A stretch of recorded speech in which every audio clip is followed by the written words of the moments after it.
अस्सलाम वालेकुम। ये वीडियो एमबीबीएस और बीडीएस के उन ग्रेजुएट्स के लिए है जिन्होंने जे कैट के थ्रू स्पेशलाइजेशन में इंडक्शन करवानी है। सबसे पहले हम जे कैट यानी जॉइंट सेंट्रलाइज्ड एडमिशन टेस्ट के ऊपर बात कर लेते हैं और उसके बाद इसका जो अप्लाई करने का प्रोसीजर है उसको डिस्कस कर लेते हैं। तो जे कैट ऐसा टेस्ट है जिस तरह आप सब लोगों ने एमडी कैट दिया था और आपका मुख्तलिफ कॉलेजेस में एडमिशन हुआ था, बिल्कुल उसी तरह आप जे कैट का टेस्ट देंगे और उन हॉस्पिटल्स में जहाँ पे एमडी, एमएस या एमडीएस ऑफ़र की जाती है वहाँ पे आप अप्लाई करेंगे स्पेशलाइजेशन के लिए। इसका एक और ये है कि आप ये टेस्ट देकर सीआईपी के थ्रू स्पेशलाइजेशन में इंडक्शन करवा सकते हैं। और इसके अलावा कुछ प्राइवेट हॉस्पिटल्स हैं जिनमें एमडी, एमएस या एमडीएस का जो टेस्ट है वो एक्सेप्ट किया जाता है फॉर स्पेशलाइजेशन। ये टेस्ट 2016 में UHS, king Edward medical university और एफजेएमयू के कोलैबोरेशन से जो है शुरू किया गया था। और इसका मेन मकसद ये था कि एक सेंट्रलाइज्ड एडमिशन टेस्ट होना चाहिए जिसमें शफाफ और शफाफ तौर पर जो ग्रेजुएट्स हैं उनको मुख्तलिफ स्पेशलाइजेशन में इंडक्शन का मौका मिल सके। ये हो गया इस टेस्ट का इंट्रोडक्शन। अब इंट्रोडक्शन के बाद हम जाते हैं इसकी वैलिडिटी के ऊपर। वैलिडिटी जो है इस टेस्ट की 3 साल है। Validity of pass test is for 3 years from the date of appearance in the test. जिस डेट को आप टेस्ट में अपीयर हुए थे उससे लेकर 3 साल तक आपका टेस्ट वैलिड है। और इसके अलावा दूसरा इसमें एक बात ये है कि आप अगर अपनी परसेंटेज इंप्रूव करना चाहते हैं तो आप नेक्स्ट जो टेस्ट आ रहा है, एग्ज़ामिनेशन आ रहा है, उसमें आप अपना जो परसेंटेज आप इम्प्रूव कर सकते हैं। जो आपकी पिछली परसेंटेज होगी वो वैलिड रहेगी।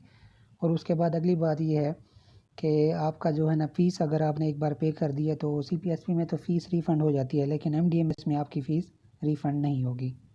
एलिजिबिलिटी की बात की जाए तो आपकी जो है ना एमबीबीएस होनी चाहिए या बीडीएस होनी चाहिए from a PMC recognised institution. और उसके बाद 1 साल की आपसे हुज्जा का जो है ना एक्सपीरियंस मांगा जाता है। और उसके बाद आपकी पीएमसी रजिस्ट्रेशन, परमानेंट जो आपका लाइसेंस है वो आपका चाहिए होता है। ये 3 चीज़ें होंगी हमारे पास एलिजिबिलिटी की। अब हैं टेस्ट डिटेल्स। टेस्ट डिटेल्स में ये है कि टेस्ट का जो नोटिफिकेशन है वो टेस्ट डेट से 1 माह पहले न्यूज़पेपर, सोशल मीडिया के ऊपर जो है ना अपलोड कर दिया जाता है। और उसमें जो भी रिक्वायरमेंट्स हैं, जो भी इन्फो है वो सारी अपडेटेड शेयर कर दी जाती है। जिस तरह 2022 में अब मार्च में हुआ था पेपर, तो उसका जो नोटिफिकेशन आया था वो जनवरी में आ गया था। फ़ीस इसकी 3000 है। सिंगल फ़ीस के साथ आपकी 3000 है, डबल फ़ीस के साथ आपको 6000 पे करना पड़ता है।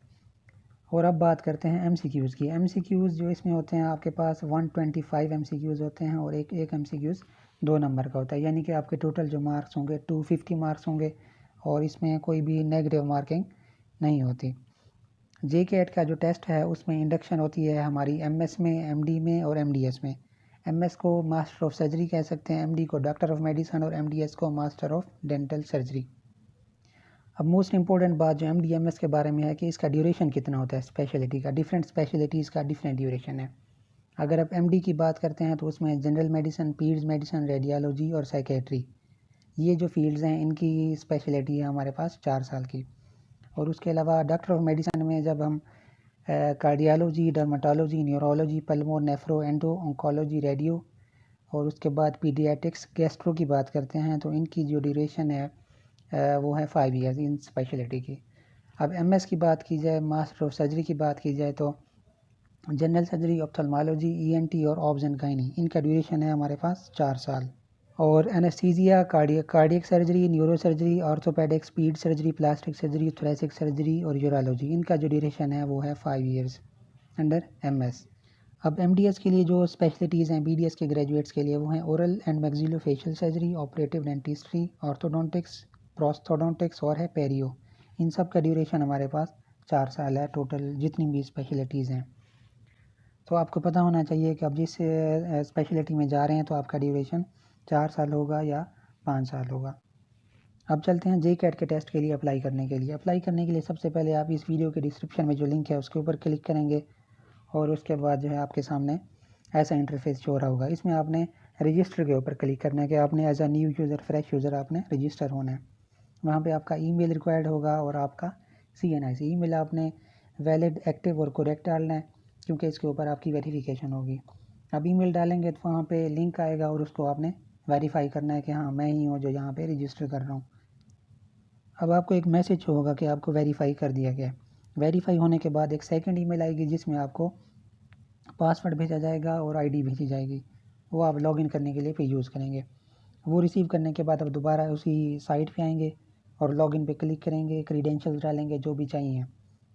लॉगिन होने के बाद सबसे पहले आपके पास चालान की इन्फो मांगी जाती है। चालान आपका जो है ना नेशनल बैंक ऑफ पाकिस्तान का पे होगा।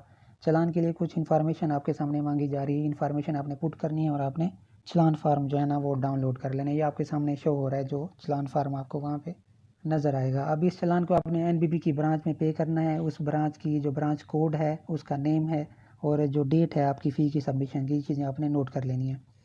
अब आप फिर सेकंड पे जाएंगे, वहाँ पे आपने जो है ना अपलोड करनी है इन डिटेल्स को, आपका चालान, उसकी image, branch name, code, date, ये सारा कुछ आपने अपलोड करके नेक्स्ट स्टेप के ऊपर मूव करना है।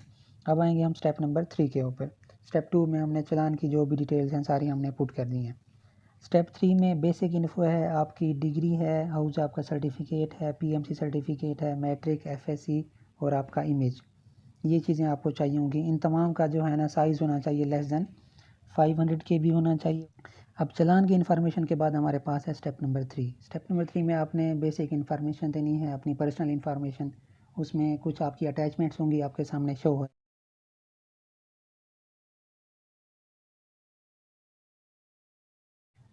आपकी पिक्चर, मैट्रिक, एफएससी, एमबीबीएस या बीडीएस जो भी है आपका, उसके बाद पीएमसी सर्टिफिकेट और हाउस जॉब सर्टिफिकेट, ये जितनी चीज़ें मांगी गई हैं ये चीज़ें आप अपलोड करेंगे और इसका जो साइज़ होगा लेस दैन 500 KB होगा। अब नेक्स्ट आपके पास है कि आप अब सबमिट कर रहे हैं अपनी एप्लीकेशन को। आपने एप्लीकेशन सबमिट कर दी, लेकिन इसका मतलब ये नहीं है कि आपकी एप्लीकेशन जो है ना वो सबमिट हो गई है। आपने इस एप्लीकेशन का प्रिंट निकालना है और उसको एक एड्रेस के ऊपर भेजना है। किंग एडवर्ड मेडिकल यूनिवर्सिटी में किसी रजिस्ट्रार का ऑफिस होता है, आई थिंक सो।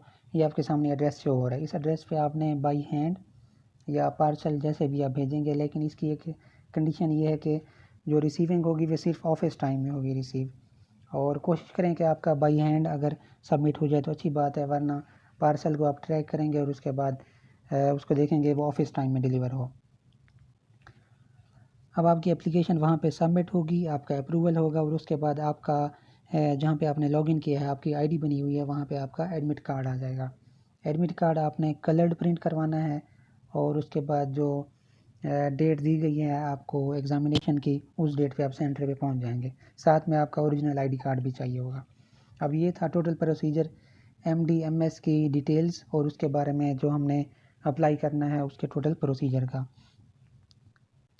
इसी के साथ ही इस वीडियो का अख्ताम करते हैं। नेक्स्ट वीडियो में मुलाकात होगी। अल्लाह हाफिज़।